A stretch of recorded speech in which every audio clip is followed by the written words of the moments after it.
Bonjour, je suis Jean-Baptiste Drouin, je suis éleveur de chèvres, de vaches et je suis aussi producteur de sapins et producteur de céréales. J'ai été sélectionné pour être un des 3 finalistes talents gourmands du Crédit Agricole dans la catégorie producteur terre pour le terroir Centre-Loire. J'ai un bac S et j'ai un DUT génie bio agronomie.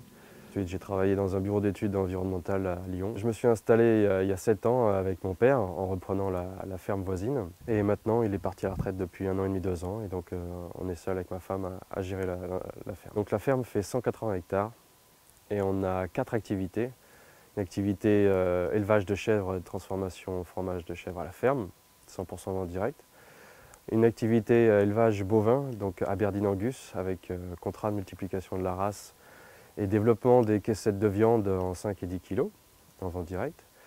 On a une production céréales et on a une production aussi sapin de Noël. On a une dizaine d'élevages en France et on est l'un des plus gros. On a 80 mères et donc tous les petits sont destinés à être revendus pour refaire des petits ailleurs. La viande Angus a une particularité, c'est qu'elle est tendre du fait de son persillage de gras, c'est-à-dire que le gras est persillé dans la viande et disposé tout au long du muscle et non pas en bordure. Donc ça diffuse un goût assez spécifique et le fait qu'elle mange que de l'herbe donne une couleur rouge. Sur les 180 hectares, on a les 3/4 en prairie et en luzerne et il reste un dernier quart pour les céréales. Des épeautres, de l'avoine, de l'orge, du blé, du triticale, du seigle, des lentilles, des févroles, du pois. Donc là, on a semé la céréale dans un couvert de trèfle.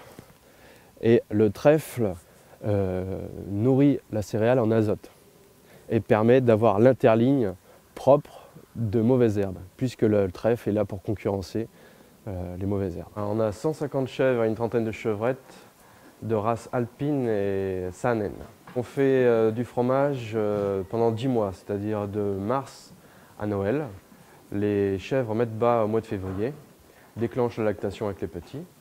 Et on fait donc du lait et du fromage jusqu'à Noël, jusqu'à la période de tarissement, c'est-à-dire où les chèvres sont en gestation. Ça va du frais, demi-frais, sec et demi-sec évidemment, en différentes formes, bûches, pyramides, du crottin, également des fromages épicés, du fromage blanc, des fromages cendrés.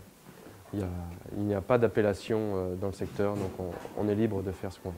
Nos atouts par rapport à ce concours, c'est le fait qu'on soit une ferme novatrice, avec de l'élevage, avec du bio, avec un système que personne, enfin, dans le secteur, personne ne fait, donc se démarquer par notre originalité finalement.